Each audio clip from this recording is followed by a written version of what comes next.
성칠언 네 번째 말씀입니다. 십자가 위에서 남기신 7말씀 가운데 오늘은 네 번째 말씀을 함께 살펴보려고 합니다. 첫 번째는 어떤 말씀이었습니까? 아버지, 저들을 사하여 주옵소서. 용서와 자유를 주시는 십자가의 메시지였습니다. 자기 백성들에게 진정한 죄 용서와 함께 희년, 자유를 선포하는, 이제 묶인 것에서부터 완전히 되는 해방의 말씀이었습니다. 두 번째 하신 말씀은 내가 나와 함께 낙원에 있으리라.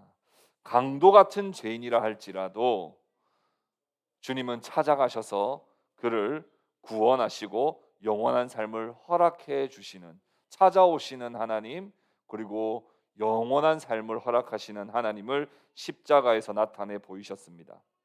세 번째는 여자여 보소서 아들이니이다. 보라 내 어머니라. 예수님을 배신하고 떠났던 이 요한을 맞아주시는, 떠난 자들을 향하여 다시 맞아주시는 십자가의 은혜이며 하나님의 가족으로, 이제는 그저 그냥 이웃 정도가 아니라 이제는 하나님의 권속이 되게 하시는 그런 십자가 위에서 이루시는 하나님의 가족에 대한 말씀이었습니다. 오늘 네 번째는 엘리 엘리 라마 사박다니, 히브리어입니다. 엘리 엘리 라마 사박다니, 곧 나의 하나님 나의 하나님 어찌하여 나를 버리셨나이까. 제가 요즘에 보는 드라마가 몇 개 있는데, 제가 그렇게 안 생겼어도 드라마를 좋아하고 또 드라마를 보면 반드시 웁니다. 반드시 우는데, 제가 보는 드라마 중에 39이라는 드라마가 있습니다. 이 39이라고 하는 이 드라마에 보면 이런 대사가 나와요. 보육원에 있는 한 여자아이에게 입양할 가족이 와서 이렇게 말하는 거예요. 우리 집에 같이 가자. 우리 집에서 같이 살자. 그렇게 말했는데 그 어린 여자아이는 눈물을 흘리며 가지 않겠다고 거부합니다. 그리고는 그 여자아이가 조심스럽게 묻습니다. 거기에 가면 몇 밤 자고 와요? 라고 묻습니다. 무슨 뜻이냐면 몇 밤 자고 다시 보육원으로 돌아오느냐고 묻는 거예요. 왜냐하면 이 어린 여자아이는 친부모에게 버려졌을 뿐만 아니라 입양을 2번이나 갔으나 2번이나 파양을 당했던 경험이 있는 거예요. 그러니까 또 누군가가 와서 우리 집에 가자 하니 가기 싫다고 하고, 가게 된다면 몇 밤 자고 다시 돌아오게 되는 거냐고 물어보는 겁니다. 그럼 파양이라고 하는 것, 영어로 말하자면 캔슬 어둠션이고 또 샌드백이에요. 그냥 입양을 취소해서 돌려보내 버리는 거죠. 이 아이는 친부모에게 버림받았을 뿐 아니라 양부모에게도 2번이나 거듭 버림받아 씻을 수 없는 엄청난 상처를 입고 있는 그런 상태였던 것입니다. 그때 양모가 다가와서 따뜻한 눈으로 바라보며 이렇게 말합니다. 너 숫자 몇 가지 셀 수 있어? 라고 묻자 그 여자아이가 1000까지 셀 수 있다고 말해요. 그때 그 양모가 이렇게 말합니다. 그러면 1000밤, 또 1000밤, 또 1000밤, 계속 1000밤 그렇게 자고 오자. 그런데 만약 계속 있고 싶으면 우리 계속 같이 살자. 약속이라고 말합니다. 전 이 드라마 대사를 보면서 거의 복음의 메시지처럼 느껴졌어요. 버림받은, 그 씻을 수 없는 상처를 안고 살아가는 이 아이에게 얼마나 찬란한 빛이 비추었을까요? 얼마나 큰 위로가 되었을까요? 사람이 버려진다는 것보다 더 슬프고 속상한 일은 없어요. 아니, 버려졌을 때 슬프고 속상하다는 말로는 사실은 다 설명되지 못합니다. 믿었던 친구에게 버림받은 사람, 남편이나 아내, 배우자에게 버림받은 사람, 부모에게 버림받은 사람. 버림받는다는 건 참으로 끔찍한 일입니다. 버림받는다는 것은 정말 불행한 일이죠. 예수님께서 십자가의 고통 가운데 이제 십자가를 지신 지 3시간이 넘어가고 있습니다. 그 고난의 절정에서 우리 주님이 십자가에서 하신 말씀이 바로 엘리 엘리 라마 사박다니, 나의 하나님 어찌하여 나를 버리셨나이까. 버림받는 괴로움 중에 가장 최악의 버림받음은 하나님께로부터 버림받음입니다. 예수님은 십자가 위에서 하나님께 냉정하게 버림받으셨습니다. 예수님이 겪고 계시는 그 고통을 육신의 고통으로 제한하는 것은 십자가를 충분히 이해하지 못함입니다. 육신의 고통이 얼마나 아팠을까, 그 못 박힌 그 부분이 얼마나 힘들었을까만 생각한다면 십자가를 제대로 이해함이 아닙니다. 예수님은 하나님의 진노를 받으실 때 육체를 넘어 영혼의 위에 쏟아지는 그 고통을 겪으셔야만 했습니다. 예수님께서 잡히시던 날 밤에 겟세마네에서 기도하시던 중에 아직까지 육체의 고통을 당하시지도 않았으면서도 엄청나게 괴로워하시는 모습을 우리는 기억합니다. 왜 괴로워하신 거예요? 육체적 고통이 아직 있지도 않은데 그게 두려운 겁니까? 아닙니다. 하나님과의 단절, 이 영혼의 괴로움으로 땀방울이 핏방울이 되도록 그렇게 괴로워하시며 겟세마네에서 기도하셨던 예수님을 우리는 기억합니다. 내 아버지여, 할만하시거든 이 잔을 내게서 지나게 하옵소서. 하나님과 단절되는, 하나님과 끊어지는 것보다 더 큰 고통은 없는 거예요. 십자가에서 하나님의 진노와 저주를 받으시며 예수님은 엘리 엘리 라마 사박다니라고 하는 슬픈 비명을 지르십니다. 오늘 우리가 조금 집중해서 생각해 보려고 하는 것은 무엇이냐? 하나님이 어떻게 이렇게 버림받으실 수가 있느냐? 왜 주님은 이렇게 냉정하게 하나님으로부터 외면당하시고 버림받으셔야만 했는가 하는 걸 오늘 한번 생각해 보려고 하는 거예요. 첫 번째는 하나님의 아들이신 그리스도께서 우리 대신에 버림받으심으로 우리가 하나님께 버림받지 않도록 하시기 위해서 예수님이 버림받으신 거예요. 예수님과 하나님은 어떤 관계입니까? 예수님과 하나님 사이는 친밀한 교통이 있는, 우리 인간들에게 웬만큼 친하다고, 웬만큼 부모 자식 관계라고, 웬만큼 부부 관계라고 해도 이렇게 친밀할 수는 없어요. 그래서 우리는 성부와 성자와 성령을 세 위격으로 구분하여 하나님을 고백하지만 동일하신 삼위일체 하나님으로 우리는 고백합니다. 그런 하나됨에서 예수님이 철저히 버림받는 순간은 지금까지 없었을 겁니다. 그런데 주님이 왜 이렇게 하나님으로부터 외면당하시고 버림받으시고 단절되고 끊어지셔야만 했는가 하면 우리가 하나님으로부터 버림받지 않도록 하시기 위함이라는 거예요. 주님이 철저히 버림받으심은 철저하게 우리가 버림받지 않고 하나님께로 연결되게 하시기 위함입니다. 예수님의 이 엘리 엘리 라마 사박단이라고 하는 이 외침은 그냥 외치신 말씀이 아니라 시편 말씀을 인용하여 외치신 외침입니다. 시편 22편 말씀을 그대로 인용하신 건데요. 시편 22편 1절에 내 하나님이여 내 하나님이여 어찌 나를 버리셨나이까 어찌 나를 멀리하여 돕지 아니하시오며 내 신음 소리를 듣지 아니하시나이까. 시편 22편 버림받은 자의 고통을 노래하는 탄식시입니다. 고통받는 자, 버림받은 자, 외면당한 자, 거부당한 자가 그 고통을 탄식하는 시가 바로 이 시편 22편인 거예요. 시편 22편의 시인은 자신의 삶 속에서 철저히 하나님께 외면당하는 것 같았어요. 철저히 하나님께로부터 배제되는 느낌을 받았습니다. 사람들에게 조롱받았고요, 적에게 공격을 받는 그런 고통 속에 있었습니다.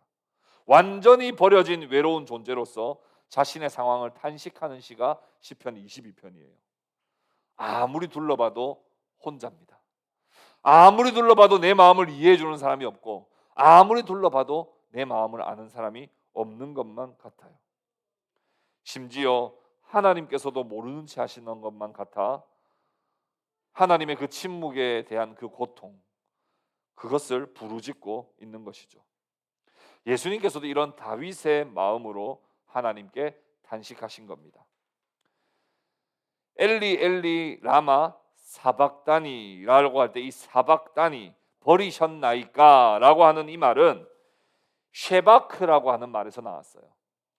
이 사박다니라고 하는 건 쉐바크에서 나왔는데, 이 쉐바크라는 말은 법정적인 용어입니다. 법정적인 용어. 그러니까 하나님 아버지 곧 심판주께서 죄의 대가로 인해 십자가에 완전히 내동댕이 쳐서 처절하게 처벌받도록 하시는 거죠. 죄가 있으면 그 죄의 대가를 받도록 아버지는 내버려 두어야 하는 것이죠. 여러분, 대법관의, 판사의, 검사의 아들이라고 그 아들은 죄를 지어도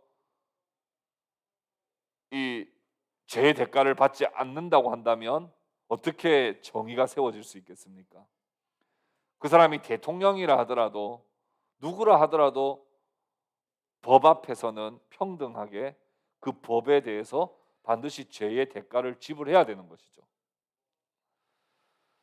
이 쉐바크라고 하는 말에서 나온 이 사박단이 버려셨나이까라고, 이 버림받았다라고 하는 말은 내가 아무리 하나님의 아들이지만 죄에 대한 대가는 철저하게 다 조금도 긍휼함이 없이 다 받게 되는 상황에 대해서 말하고 있는 겁니다. 귀한 자식이라도 죄 지은 아들을 감싸 안을 수는 없는 노릇입니다. 다른 의미로 생각해 보자면 아들이 아파서 수술실에 들어갔습니다. 수술실에 들어갔는데 아이가 너무 무서워하고 아이가 너무 아파한다고 해서 아버지가 그 수술실에서 수술받고 있는 아이를 빼낼 수가 있습니까? 아파도 수술은 받아야 되죠. 무서워한다고, 아파한다고 아유 그 수술 그만둘래요. 어떻게 그럽니까? 수술하고 빨리 치료해야 되는 거죠. 반드시 해야만 하는 일이기에 그렇게 죄의 삭스로 인하여 우리 예수님은 고통과 사망에 내동댕이 쳐지셨습니다.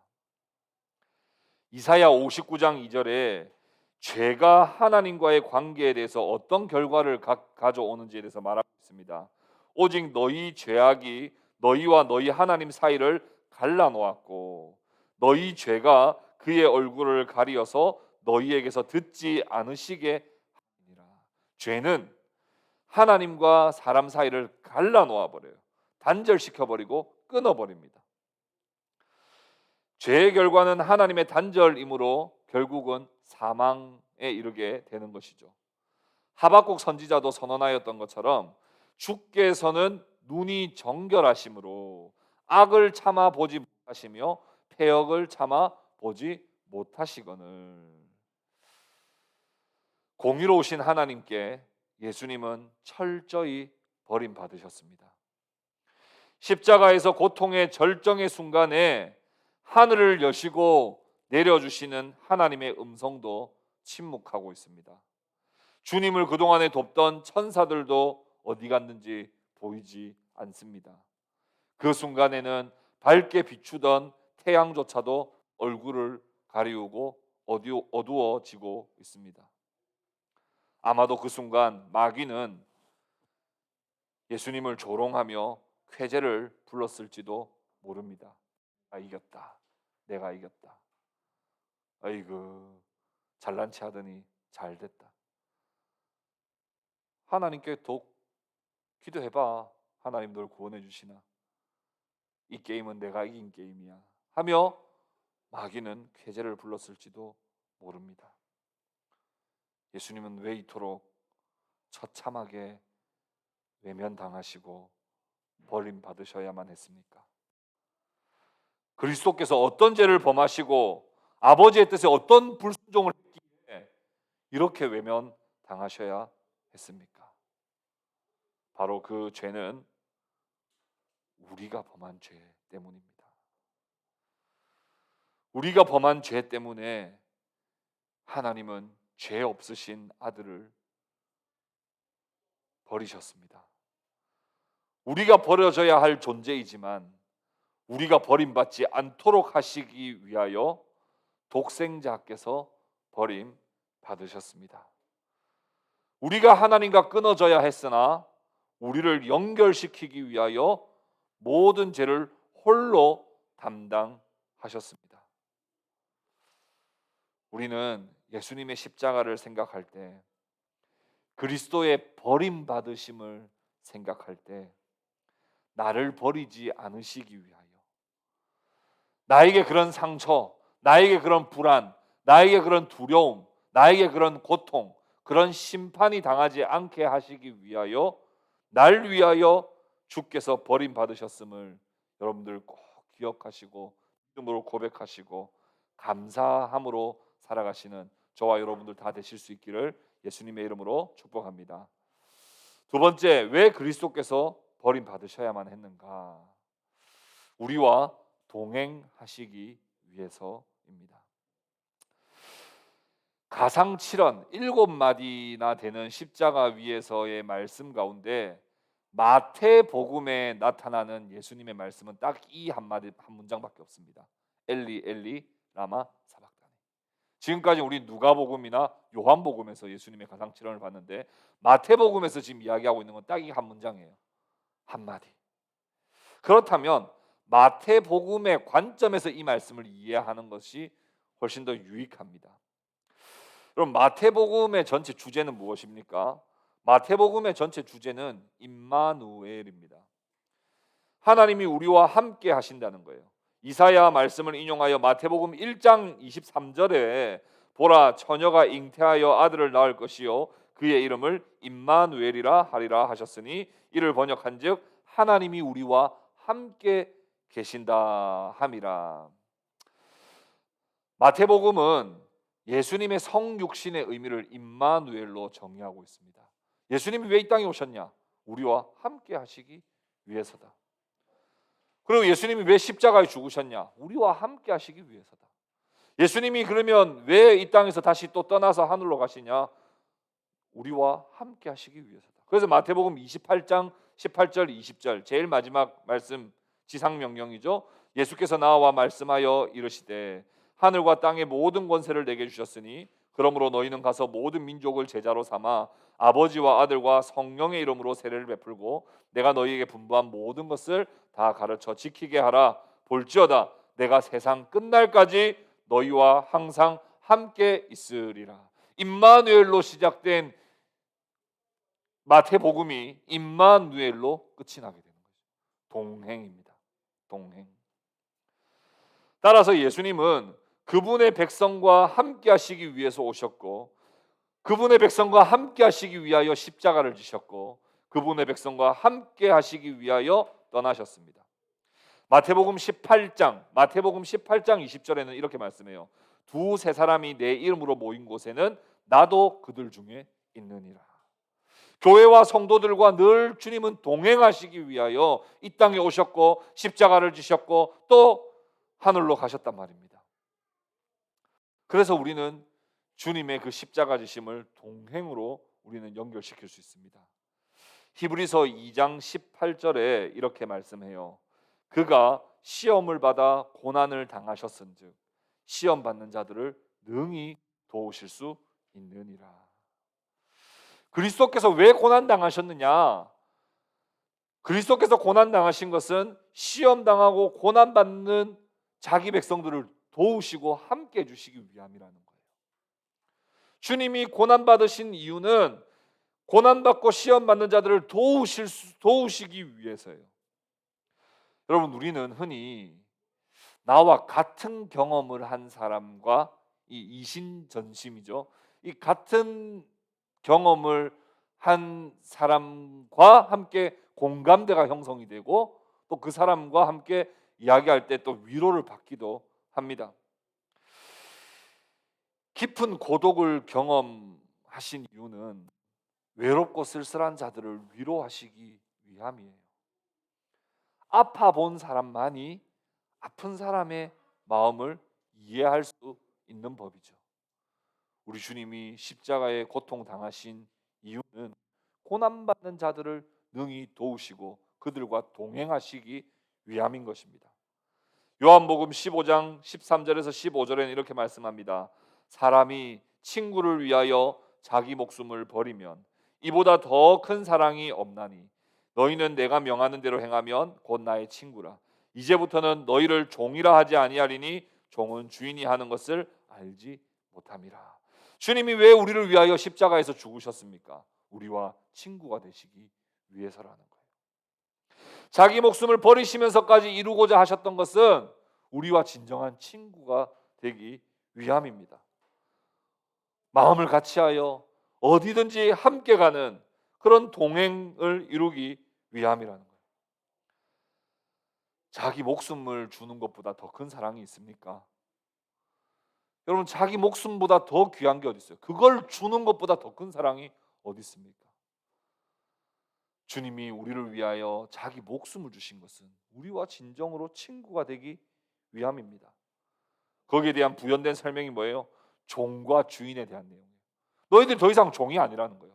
종은 주인이 시키는 대로만 하는 게 종이에요. 그런데 친구는 시키는 대로 하는 게 친구 아니에요. 친구는 같은 마음을 가지고 같이 걸어가는 게 친구죠. 우리 주님은 우리와 친구가 되기를 원하셔서 자기 목숨을 버리셨단 말입니다. 우리 주님은 우리와 함께 하시되 끝까지 함께 하십니다.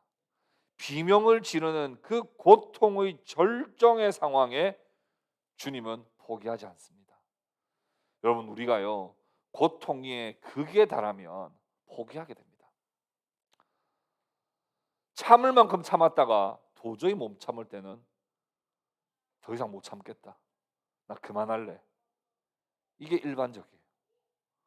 그런데 주님은 고통의 극에 달하는 순간까지도 포기하지 않으세요.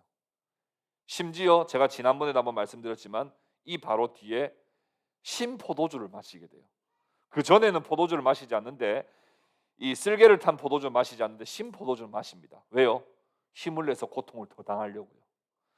조금 더 힘을 얻어가지고 고통을 끝까지 더 절정에까지 더 치달으려고 예수님은 끝까지 포기하지 않으십니다. 요한복음 13장 1절에 세상에 있는 자기 사람들을 사랑하시되 끝까지 사랑하시니라. 우리 주님은 우리와 함께 하시고 우리와 동행하기를 원하시는데 포기하지 않고 끝까지 사랑하시고 끝까지 동행해 주시기 위하여 끝까지 십자가의 고통을 당하셨음을 믿으시기를 바랍니다. 주님이 우리와 동행하심은 우리를 포기하지 않으심입니다. 여러분도 여러분 같은 사람하고 동행하고 싶으세요? 주님이 저와 동행하신다고 생각하면 저는 그런 마음이 들 때가 있더라고요. 주님, 제발 저를 좀 떠나세요. 저 같은 사람하고 같이 일하려고 하니까 진짜 힘들지 않으세요? 늘 변덕 부리고 늘 못하겠다 그러고 내가 너와 함께한다 해도 늘 불안해하고 하나님 왜 저 같은 사람 계속 포기하지 않고 저와 계속 같이 가주시는 거예요? 그렇게 기도할 때가 있습니다. 그러나 우리 주님은 우리가 조금 더뎌도 참아주십니다. 기다려주십니다. 잘하지 않아도 괜찮습니다. 우리의 어떠함 때문에 하나님의 함께하심이 중단되거나 취소되지 않아요. 주께서 십자가 위에서 버림받으시면서까지 이루신 그 사랑으로 우리와 끝까지 동행해 주십니다. 세상 끝날까지 내가 너희와 항상 함께 하겠다고 임마누엘과 동행의 약속을 해 주신 거예요.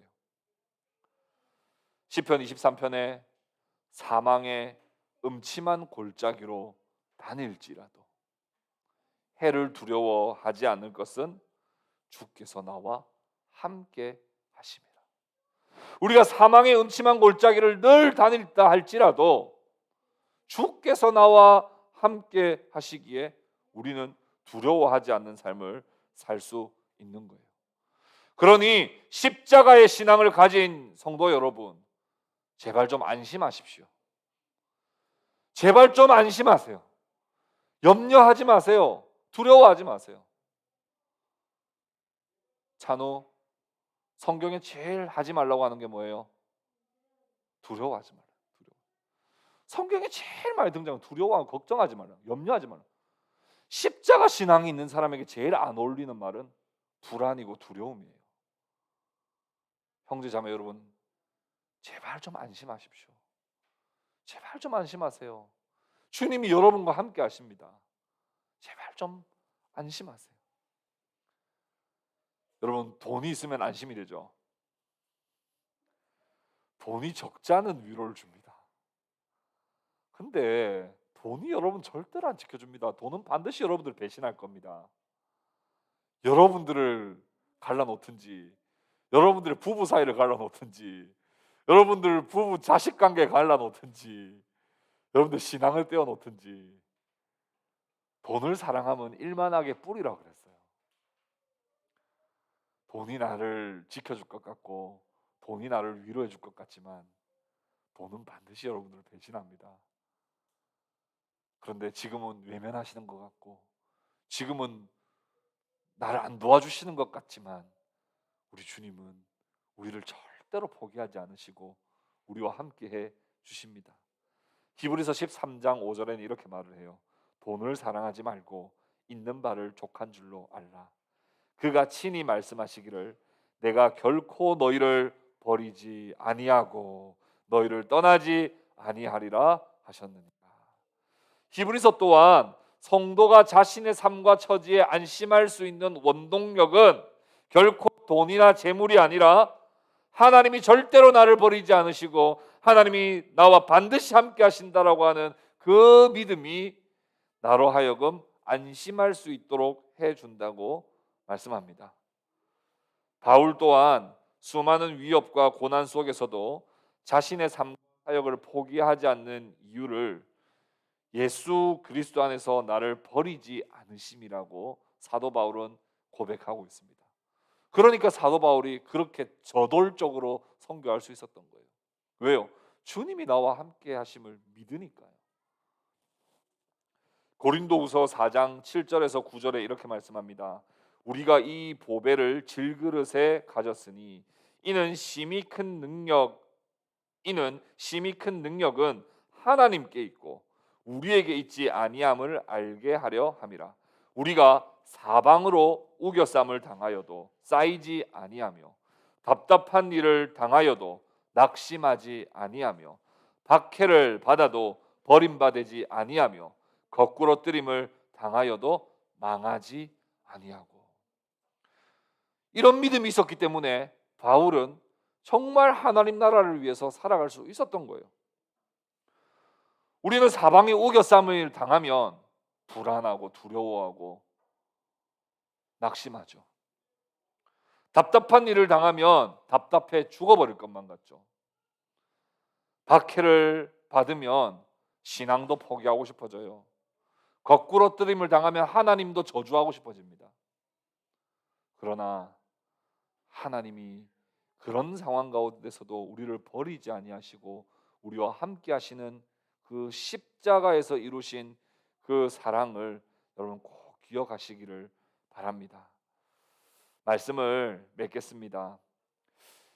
예수님께서 엘리 엘리 라마 사박다니, 나의 하나님 나의 하나님 어찌하여 나를 버리셨나이까 라고 부르짖을 때 십자가 아래에서 그 이야기를 들었던 사람들이 있어요. 그 사람들이 뭐라고 이야기합니까? 야, 저 뭐라고 하는 거야? 저 지금 예수가 엘리야를 부르고 있다 그럽니다. 엘리야가 와서 그를 구원해 주나 한번 보자 그래요. 죄인들은 버림받지 않게 하기 위하여, 또 임마누엘과 동행을 주시기 위하여 버림받으시는 그 십자가의 사랑을 깨닫지를 못합니다. 현장에서 엘리 엘리 라마 사박다니를 외치는 주님을 보고도 저분이 메시아라는 걸 볼 줄을 몰라요. 야, 뭐라는 거야? 엘리야 부르는 거야? 야, 뭐 재밌겠다. 보자. 엘리야가 와서 저 지금 예수를 구원하나 안 구원하나 보자. 그러면서 예수님을 조롱하고 있는 거예요. 2000년이 지났지만 지금도 세상은 여전히 십자가 사랑을 알지를 못합니다. 십자가에서 형벌을 받으신 것이 자신들의 죄 때문이라는 것을 세상 사람들은 모릅니다. 죄에 대한 심판이 기다리고 있음도 깨닫지 못합니다. 마치 병사들이 주님의 몸에서 벗겨진 겉옷을 나누려고 제비 뽑았던 그 예수님의 겉옷을 봤으면 그 자리에서라도 무릎 꿇어야 될 자들이 그것 가지고 서로 가지려고 제비 뽑고 있는 예수님의 십자가는 하나의 가십거리가 되어 지금도 주님의 십자가의 그 사랑을 표매하는 자들이 이 세상에 너무나 많이 있습니다. 주님의 십자가를 깨닫는 것은 우리의 힘으로 할 수 있는 게 아니에요. 오늘 이 말씀을 들어도 그 십자가의 사랑이 내 가슴까지 와 닿으려면 그건 나의 지성으로나 나의 감성으로나 나의 의지로 되는 게 아닙니다. 성령의 역사로만 그 십자가의 사랑이 진짜로 깨달아지게 되는 것이고, 우리로 하여금 십자가 앞에 나아가 주의 손에 나의 손을 포개고 주의 발에 나의 발을 포개어 같이 주와 함께 십자가에서 죽고 같이 주와 함께 십자가에서 살 수 있는 것입니다. 여러분, 성령의 은혜를 구하십시오. 그리고 성령님으로 인하여 십자가의 사랑에 흠뻑 젖어가도록 다시 우리에게 십자가의 보혈의 은혜에 대한 눈물이 회복되도록 성령님의 은혜를 구하십시오. 그리고 우리 주변에 아직까지 이 사랑을 알지 못하는 자들에게 기회가 되는 대로 복음을 전하고, 또 우리의 삶을 통하여 십자가의 사랑을 받은 자가 어떻게 살아가는지를 여러분 삶 속에서 보여주는 그런 세상의 빛과 소금이 다 되실 수 있기를 바랍니다. 기도하도록 하겠습니다.